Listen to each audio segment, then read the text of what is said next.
Assalamualaikum warahmatullahi wabarakatuh.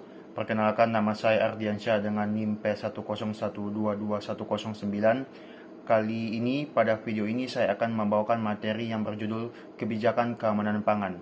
Langsung saja kita masuk pada materi yang pertama. Yang pertama yaitu apa itu kebijakan keamanan pangan.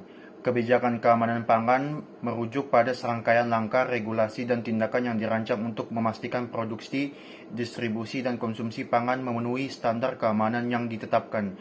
Tujuannya adalah untuk melindungi kesehatan masyarakat dan memastikan ketersediaan pangan yang aman untuk dikonsumsi. Kebijakan ini mencakup kontrol terhadap produksi pangan, pengawasan distribusi, pengaturan bahan tambahan, pemantauan keamanan pangan, serta respon terhadap kejadian keamanan pangan yang urgent.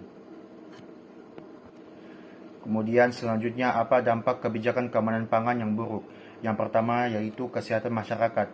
Kebijakan keamanan pangan yang lemah dapat mengakibatkan penyebaran penyakit terkait makanan seperti keracunan makanan, infeksi bakteri, atau penyakit lainnya. Efek jangka panjang dapat mencakup masalah kesehatan kronis akibat konsumsi makanan yang terkontaminasi atau tidak aman. Kemudian yang kedua yaitu ketidakstabilan ekonomi. Skandal keamanan pangan dapat merusak kepercayaan konsumen dan mengakibatkan penurunan permintaan terhadap produk tertentu, yang pada gilirannya dapat merugikan industri dan ekonomi terkait. Kemudian yang ketiga yaitu ketidakpastian pangan. Kekhawatiran terhadap keamanan pangan dapat menciptakan ketidakpastian di antara konsumen dan mempengaruhi perilaku belanja dan pola konsumsi. Kemudian selanjutnya yaitu peran pemerintah dalam keamanan pangan. Peran pemerintah dalam mengatur keamanan pangan mencakup pembuatan kebijakan, regulasi, dan pengawasan aktif untuk memastikan ketersediaan pangan yang aman bagi masyarakat, dengan melakukan penyuluhan, pengujian, serta respon terhadap kejadian urgent.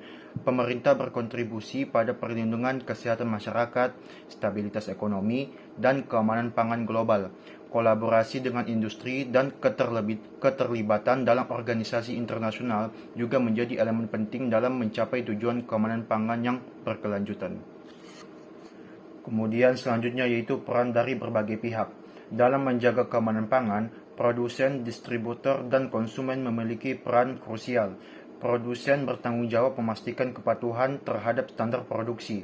Distributor memantau rantai pasok dan menyediakan pelacakan produk, sementara konsumen berperan dalam pemilihan, pengolahan, dan pelaporan insiden. Pemerintah turut serta dalam menetapkan regulasi, melakukan pengawasan, dan memberikan edukasi, dan merespon urgent. Kerjasama antar pihak ini menjadi kunci dalam menciptakan lingkungan pangan yang aman dan bermutu. Kemudian, apa saja metode yang digunakan dalam pengawasan keamanan pangan? Yang pertama ada pemeriksaan fisik dan visual. Inspektur keamanan pangan melakukan pemeriksaan langsung terhadap produk pangan dan fasilitas produksi untuk memastikan kepatuhan terhadap standar keamanan. Kemudian yang kedua ada pengujian laboratorium.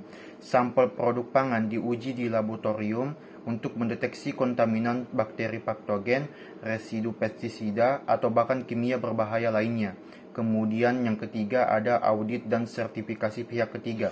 Pihak ketiga independen dapat melakukan audit dan sertifikasi terhadap fasilitas produksi dan rantai pasok pangan untuk memastikan kepatuhan terhadap standar keamanan. Mungkin itu sekian video pembahasan dari materi saya. Saya ucapkan terima kasih. Saya akhiri. Wassalamualaikum warahmatullahi wabarakatuh.